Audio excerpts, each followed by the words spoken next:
नमस्कार, सत श्री अकाल, जोहार। स्वागत है आप सभी छात्रों का जीएस फाउंडेशन के इस ऑनलाइन प्लेटफॉर्म पे। दोस्तों, आप सभी को मालूम हो गया होगा कि अब जो है जेएसएससी सिजल एग्जाम में काफ़ी कम टाइम बचा हुआ है। ठीक है, तो आप सभी क्या करेंगे? जेएसएससी सिजल की तैयारी में दिन रात एक कर देंगे, ऐसा मैं आशा करता हूं। दोस्तों, इसी आशा के साथ चलिए आज की सेशन की शुरुआत करते हैं। बड़ी ही धैर्यपूर्वक इस सेशन को आप देखिएगा। चलिए शुरुआत करते हैं आज के सेशन की। पहला सवाल आपके स्क्रीन पर है। पहला सवाल आपके स्क्रीन पर है दोस्तों। कहता है, क्या कहता है? जीईएल चर्च का शिलान्यास कब किया गया था? ऑप्शन है 15 नवंबर 1848, 16 नवंबर 1849, 17 नवंबर 1850 या 18 नवंबर 1851। जीईएल चर्च का शिलान्यास कब किया गया था? सही आंसर हो जाएगा option D is the correct answer, that is 18 नवंबर 1851 को जीईएल चर्च का शिलान्यास यहाँ पर किया गया था। जीईएल चर्च कहाँ पर है? रांची में है। जीईएल चर्च आपको रांची में देखने को मिलता है और यह झारखंड का सबसे पुराना चर्च है। इसका शिलान्यास बता चुका हूँ, 18 नवंबर 1851 को किया गया था, लेकिन निर्माण कब पूरा हुआ? 1855 में इसका निर्माण पूरा हो गया। इस चर्च का निर्माण किसके द्वारा किया गया था? यदि आपसे पूछ लिया जाए तो आप कहिएगा कि इसका निर्माण जो है जर्मन पादरियों के द्वारा किया गया था। किस शैली में किया गया था? गॉथिक शैली में किया गया था। किस शैली में किया गया था? गॉथिक शैली में इसका निर्माण किया गया था। और याद रखिएगा दोस्तों, 1857 के स्वतंत्रता संग्राम के दौरान इस चर्च पर तोप के कितने गोले फेंके गए थे? तो 4 गोले फेंक दिए गए थे। नेक्स्ट कर लेते हैं। यहाँ पे कहता है कि छोटा नागपुर उन्नति समाज की स्थापना का मूल उद्देश्य क्या था? ऑप्शन ए में लिखता है अलग झारखंड राज्य का गठन करना। ये छोटा नागपुर उन्नति समाज का बिल्कुल ही उद्देश्य नहीं था। आदिवासी छात्रों और महिलाओं की आर्थिक मदद करना, ये भी नहीं था। छोटा नागपुर की प्रगति करना और आदिवासियों की स्थिति में सुधार करना, ये छोटा नागपुर उन्नति समाज का उद्देश्य था। ऑप्शन सी सही आंसर हो जाएगा। Option C is the correct answer, सही आंसर हो जाएगा। छोटा नागपुर की प्रगति और आदिवासियों की स्थिति में सुधार करना इसका मुख्य उद्देश्य था। छोटा नागपुर उन्नति समाज की यहाँ पर बात कर लिया जाए, इसकी स्थापना सबसे पहले आप जान लीजिए कि कब हुई थी। कब हुई थी? 1915 में हुई थी। ठीक है, क्रिश्चियन स्टूडेंट ऑर्गेनाइजेशन का जब नाम बदल दिया गया दोस्तों, तो इसका क्या नाम रखा गया था? छोटा नागपुर उन्नति समाज रख दिया गया था। देखिए, यहाँ पर एक और एडिशनल फैक्ट मैं बता देता हूँ दोस्तों। क्रिश्चियन स्टूडेंट ऑर्गेनाइजेशन की स्थापना कब हुई थी? 1912 ईस्वी में हुई थी। किसके द्वारा की गई थी? जे बार्थोलोमन के द्वारा। जे बार्थोलोमन के द्वारा इसकी स्थापना की गई थी। ठीक है, चलिए, छोटा नागपुर उन्नति समाज की स्थापना क्रिश्चियन स्टूडेंट ऑर्गेनाइजेशन का नाम बदल करके किया गया था। किसकी सलाह पर? तो याद रखिएगा, एंग्लिकन मिशन के बिशप थे। कौन थे? कनेडी। कनेडी की सलाह पर ही इसका नाम बदला गया था। ठीक है, स्थापना की बात कर लिया जाए तो इसकी स्थापना में कौन कौन से लोग शामिल थे? जुएल लकड़ा, पॉल दयाल, बांदीराम उरांव, ठेबले उरांव शामिल थे। ठीक है, और यह झारखंड का प्रथम अंतरजातीय आदिवासी संगठन था और इसके सदस्य जो है केवल आदिवासी ही हो सकते थे। ठीक है, उद्देश्य क्या था? छोटा नागपुर की प्रगति और आदिवासियों की सामाजिक, राजनीतिक और आर्थिक स्थिति में सुधार करना इसका मुख्य उद्देश्य था। चलिए देख लेते हैं अगला सवाल। चलिए अगले सवाल का आंसर कीजिए। ईस्ट इंडिया कंपनी ने किस वर्ष पलामू किले पर अधिकार कर लिया था? बेहतरीन सवाल है दोस्तों, बेहतरीन सवाल है। ठीक है, परीक्षा में पूछा जाने वाला सवाल है। तो ईस्ट इंडिया कंपनी ने किस वर्ष पलामू किले पर अधिकार कर लिया था? ऑप्शन बी सही आंसर हो जाएगा, है ना। 1771 में अधिकार कर लिया था। चलिए इसके डिटेल को हम देख लेते हैं। 1771 में, याद रखिएगा 1771 में एक अंग्रेज अधिकारी थे, उनका नाम क्या था? कैमक। ठीक है, चेरो राजा चित्रजीत राय को पराजित कर देते हैं और पलामू किले पर अधिकार कर लेते हैं। इसके बाद चित्रजीत राय, ठीक है, और जयनाथ सिंह कहाँ चले जाते हैं? रामगढ़ चले जाते हैं। ठीक है ना। चलिए अगले सवाल का आंसर कीजिए। तो इनमें से कौन सी झारखंड की जनजातियों में पाई जाने वाली संस्था है? अखरा, सरना, युवागिरी, उपरोक्त सभी। तो झारखंड की जनजातियों में सभी पाए जाते हैं, उपरोक्त सभी सही आंसर हो जाएगा। Option D is the correct answer, that is option D. चलिए हम अखरा, सरना और युवागिरी क्या है आइए देख लेते हैं। तो अखरा क्या है? पारंपरिक रूप से गांव में सामुदायिक बैठक करने वाला जगह होता है और यहाँ मनोरंजन भी किया जाता है। क्लियर ना। सरना क्या है? छोटा नागपुर क्षेत्र के आदिवासियों की एक पारंपरिक पूजा स्थल है। ठीक है, उसे क्या कहा जाता है? सरना कहा जाता है। युवागिरी के बारे में अब जान लेते हैं। आदिवासी समाज में एक ऐसा सामुदायिक स्थान है जहां युवा जीवन कौशल, सामाजिक मूल्य और अपनी परंपराओं के अलावा और काफी कुछ यहाँ पर सीखते रहते हैं। ठीक ना। चलिए अगले सवाल का आंसर कीजिए। तो हो जनजाति में हिंदू बहुल गांवों में इनमें से कौन सा विवाह सर्वाधिक प्रचलित है? हो जनजाति की यहाँ पर बात हो रही है दोस्तों। तो सही आंसर हो जाएगा ऑप्शन बी, दीकू आदि विवाह।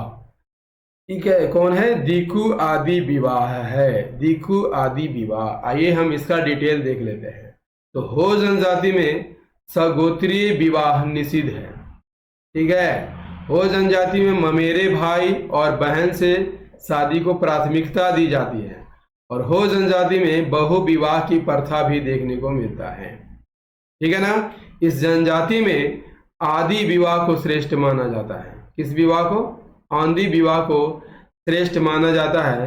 और आदि विवाह में वर जो है विवाह का प्रस्ताव लेकर जाता है। कहाँ? स्वयं जाता है, किसी परिचित के माध्यम से वधु के घर जाता है। क्लियर ना। विवाह के अन्य रूप कौन कौन है? दीकू आदि विवाह। ठीक है, और हिंदू प्रभाव से प्रभावित है। हिंदू बहुल गांव में रह रहे परिवारों में यह प्रचलित है। क्लियर ना। अंडी और ओपर तिपी, देखिए ये जो फैक्ट है दोस्तों, इस फैक्ट से परीक्षा में प्रश्न पूछे जाते हैं। ठीक ना। अंडी और ओपर तिपी, बार बार यह सवाल पूछा जाता है। वर द्वारा कन्या का हरण करके ये विवाह किया जाता है। राजी खुशी विवाह क्या है? वर जो है कन्या की मर्जी से विवाह करता है। आदेर विवाह भी क्या है? वधु द्वारा विवाह होने तक वर के यहाँ बलात्श्रम प्रवेश करके रह जाती है, उसे क्या कहा जाता है? आदेर विवाह कहा जाता है। चलिए अगले सवाल का आंसर कीजिए। इनमें से कौन से सादान है जो सामान्यतः झारखंड में ही निवास करते हैं? दोस्तों सादान की बात कर लिया जाए तो सादान यहाँ पर दो प्रकार के होते हैं। एक सादान वैसे होते हैं जो झारखंड और अन्य जगहों पर रहते हैं। ठीक है, और दूसरा क्या है? दूसरा ऐसे सादान है जो सिर्फ जो है झारखंड में ही निवास करते हैं, सिर्फ झारखंड में निवास करते हैं। यहाँ दो प्रकार के सादान हैं। तो इनमें से कौन से सादान है जो सामान्यतः झारखंड में ही निवास करता है? ऑप्शन है बड़ाइक, देसावली, रोहतिया, उपयुक्त सभी। तो यहाँ पर सभी जनजातियां ऐसे हैं जो सिर्फ जो है झारखंड में निवास करती है। ऑप्शन डी सही आंसर हो जाएगा, उपयुक्त सभी जनजातियां झारखंड में निवास करती है। देखिए बता चुका हूं कि जातिगत दृष्टि से सादानों को कितने भागों में बांटा जाता है? दो भागों में। पहले भाग में ऐसे सादानों को रखा जाता है जो झारखंड के साथ साथ देश के अन्य हिस्सों में भी निवास करते हैं। जैसे हो गया आपका ब्राह्मण, राजपूत, भूमिहार, माली, कुम्हार, कुर्मी, बनिया, सोनार, ठाकुर, है ना। दूसरे भाग में ऐसे सादानों को रखा जाता है जो केवल झारखंड में ही निवास करते हैं। काफी जनजातियां हैं यहाँ पर, देख लीजिए। ठीक है, गोड़ाई, पाइक, तांती, स्वासी काफी जनजातियां हैं जो झारखंड में ही निवास करती हैं। चलिए अगले सवाल का आंसर कीजिए। उरांव जनजाति में पुरुषों द्वारा शरीर के ऊपरी भाग में पहना जाने वाला वस्त्र कौन है? सॉरी,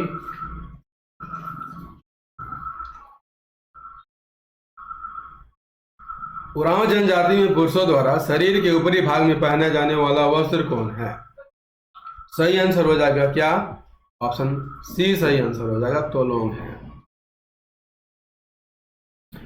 देखिए पुरुषों के वस्त्र हम यहां पर देख लेते हैं। पुरुषों के वस्त्र तोलोंग, ठीक है, शरीर के ऊपरी भाग में पहना जाता है। क्लियर? केरिया की बात कर लिया जाए तो त्योहार के अवसर पर पहना जाता है, ठीक है। महिलाओं के वस्त्र का क्या नाम है? परेया नाम है, और ये भी त्योहारों के अवसर पर ही पहना जाने वाला एक विशेष प्रकार का वस्त्र है। चलिए आंसर कीजिए। पलामू गजेटियर के अनुसार लातेहार जिले के चंदवा नामक स्थान पर स्थित उग्र तारा मंदिर का निर्माण इनमें से किस उपलक्ष्य में कराया गया था? आंसर कीजिए फटाफट। ऑप्शन है मराठों के विजय स्मारक के रूप में, मुगलों के विजय स्मारक के रूप में, राजपूतों के विजय स्मारक के रूप में, इनमें से कोई नहीं। ऑप्शन ए यहां पर सही आंसर हो जाएगा, है ना। ऑप्शन ए, मराठाओं के विजय स्मारक के रूप में इसका निर्माण किया गया था। उग्र तारा मंदिर, ठीक है, इसे नगर मंदिर भी कहा जाता है। कहां पर है? चंदवा लातेहार में, है ना दोस्तों। इस मंदिर में एक ही स्थान पर काली कुल की देवी उग्रतारा है और श्री कुल की देवी लक्ष्मी स्थापित है। इस मंदिर में आपको बौद्ध प्रतिमाएं भी देखने को मिलती है। ये मंदिर जो है एक सिद्ध तंत्र पीठ है। क्लियर ना? यद्यपि इस मंदिर के निर्माण को लेकर कोई प्रमाणिक जानकारी प्राप्त नहीं हुई है, परंतु पलामू गजेटियर के अनुसार इस मंदिर का निर्माण जो है मराठाओं के विजय स्मारक के रूप में किसके द्वारा कराया गया था? तो अहिल्या बाई के द्वारा यहाँ पर कराया गया था। किसके द्वारा कराया गया था? अहिल्या बाई के द्वारा कराया गया था। चलिए अगले सवाल का आंसर कीजिए। इनमें से किस लोकगीत का गायन जन्म संबंधी संस्कार के अवसर पर स्त्रियों द्वारा किया जाता है? तो जन्म संबंधी संस्कार के अवसर पर किया जाने वाला ये संस्कार कौन है? सही आंसर हो जाएगा option B is the correct answer, that is झंझाइन। झंझाइन इज द करेक्ट आंसर, झंझाइन, झंझाइन, ठीक है ना। चलिए डड़ई धारा की बात कर लिया जाए। डड़ई धारा तो वर्षा ऋतु में गाया जाता है देव स्थानों में। कजली की बात कर लिया जाए तो इसका गायन भी वर्षा ऋतु में किया जाता है। देखिए यहाँ टुनमुनिया, बारह मास और झूला गीत, ठीक है, कजली के प्रकार है। क्लियर ना? औंधी की बात कर लिया जाए तो ये विवाह के समय गाया जाने वाला गीत है। चलिए अगले सवाल का आंसर कीजिए। नेक्स्ट है, इनमें से कौन सा नृत्य संथाल जनजाति के पुरुषों द्वारा, है ना, किसके द्वारा? पुरुषों द्वारा दशहरा के समय किया जाता है, ठीक है ना। नृत्य की बात हो रही है, संथाल जनजाति के पुरुषों द्वारा दशहरा के समय किया जाने वाला कौन सा नृत्य है? सही आंसर हो जाएगा दंसय नृत्य। Option C is the correct answer. दंसय नृत्य जो है दशहरा के समय किया जाता है। दंसय नृत्य संथाल जनजाति में प्रचलित है और दशहरा के समय जो है नृत्य किया जाता है और पुरुष प्रधान नृत्य है। इस दौरान जो है पुरुष जो है क्या करते हैं? महिलाओं की वेशभूषा धारण करके नृत्य करते हैं। इस नृत्य के दौरान नर्तक जो है लोगों के घर घर जाकर उनके आंगन में नाचते हैं और क्या प्राप्त करते हैं? अन्न प्राप्त करते हैं, अन्न प्राप्त करते हैं। यह नृत्य दशहरा के प्रथम दिन से विजयादशमी तक चलता है, यानी 10 दिन तक चलता है और इस नृत्य के दौरान करताल बजाया जाता है। चलिए अगले सवाल का आंसर कीजिए। लोक नाट्य से भी कुछ सवाल है। जट जटिन लोक नाट्य का प्रारंभ किस माह से होता है? किस माह से होता है? तो श्रावण माह से होता है। Option A is the correct answer. जट जटिन लोक नाट्य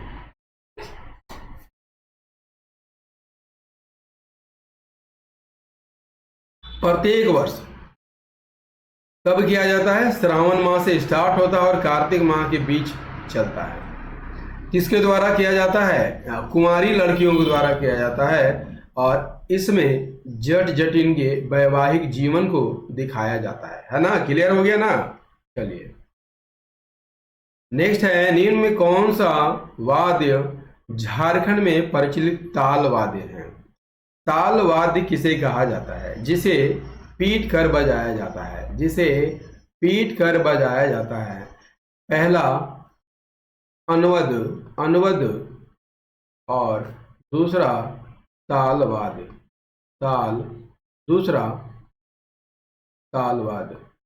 ठीक है, दूसरा क्या होता है दोस्तों? जिसे ताल वाद्य कहा जाता है। ठीक है ना? निम्नलिखित में कौन सा एक वाद्य झारखंड में प्रचलित वाद्य है? सही आंसर हो जाएगा मांदर, मांदर। मांदर की बात कर लिया जाए तो याद रखिएगा, इसे तुमदक भी कहा जाता है। क्या कहा जाता है? तुमदक भी कहा जाता है और झारखंड का प्राचीनतम वाद्य यंत्र है। इसका प्रयोग जो है सभी जनजातियों द्वारा किया जाता है, नृत्य के समय किया जाता है। इसका निर्माण कैसे होता है दोस्तों? मिट्टी या लकड़ी का खोल होता है। ठीक है, आइए हैं चित्र से समझते हैं। मिट्टी या लकड़ी का खोल होता है, इसके दोनों ओर बकरी का चमड़ा मढ़ा जाता है। इसका चमड़ा मढ़ा जाता है, बकरी का चमड़ा मढ़ा जाता है। बायां मुंह चौड़ा होता है और दाहिना मुंह छोटा होता है। ठीक है, दाहिना मुंह छोटा होता है और इसी पर एक लेप लगा होता है। इसी लेप के कारण जो है जब बजाया जाता है इसको तो आवाज जो है क्या होता है? गूंजता है। ठीक ना? चलिए, गूंजता है। चलिए नेक्स्ट का आंसर कीजिए। तो सोहराई पर्व कितने दिनों तक चलता है? Answer is the option D is the correct answer. 5 दिनों तक चलता है। देखिए हम डिटेल में इसको जान लेते हैं। सोहराई पर्व जो है दीपावली के कौन से दिन मनाया जाता है? दूसरे दिन मनाया जाता है। जब फसल कट जाता है पौष माह में तब मनाया जाता है। इसका संबंध जानवरों से है। इस पर्व में क्या किया जाता है? मवेशियों को पहले नहलाया जाता है, उसके बाद पूजा की जाती है और यह संथाल जनजाति में का सबसे बड़ा पर्व है। दीवारों पर पेंटिंग भी की जाती है प्राकृतिक पदार्थों से, जैसे पत्तियों से, चावल से और कोयला से। नेक्स्ट है, झारखंड की राजधानी रांची में जगन्नाथपुर नामक स्थान पर प्रसिद्ध रथ यात्रा मेला का आयोजन किया जाता है। कब किया जाता है? आपको यहाँ पर आंसर करना है। सही आंसर हो जाएगा आषाढ़ माह के शुक्ल पक्ष की द्वितीया को। Option A is the correct answer. चलिए, रथ यात्रा मेला झारखंड में जगन्नाथपुर रांची में का आयोजन होता है। ठीक है, जगन्नाथ मंदिर जो है किस मंदिर का अनुकरण करके बनाया गया है? उड़ीसा के जगन्नाथ मंदिर के अनुकरण से बनाया गया है। आषाढ़ महीने के शुक्ल पक्ष की द्वितीया को यह रथ यात्रा मेला का आयोजन किया गया है। घूरती रथ यात्रा किसे कहा जाता है? देखिए दोस्तों, इस मंदिर के पास ही एक मौसी बाड़ी बनाया गया है। रथ यात्रा जगन्नाथपुर से मौसी बाड़ी जाती है और वहां पर 9 दिन तक रहता है और एकादशी के दिन घुमाया जाता है। एकादशी के दिन घुमाया जाता है, इसे ही लौटती रथ यात्रा के नाम से जाना जाता है। इसमें कौन कौन होते हैं? तो भगवान जगन्नाथ यानी कृष्ण, उनके बड़े भाई बलराम और बहन सुभद्रा की प्रतिमाएं इसमें होती हैं। दोस्तों, झारखंड जीके का ये महत्वपूर्ण सेशन आपको कैसा लगा? कमेंट करके जरूर बताइएगा। यदि सेशन पसंद आया हो तो एक लाइक तो अवश्य कर दीजिएगा, दोस्तों के साथ शेयर कर दीजिएगा और यदि आप भी इस चैनल पर नए हैं तो चैनल को जरूर सब्सक्राइब कर लीजिएगा, बेल आइकन को प्रेस करना मत भूलिएगा। ठीक ना? चलिए मिलते हैं नेक्स्ट सेशन में, तब तक के लिए जय हिंद, धन्यवाद।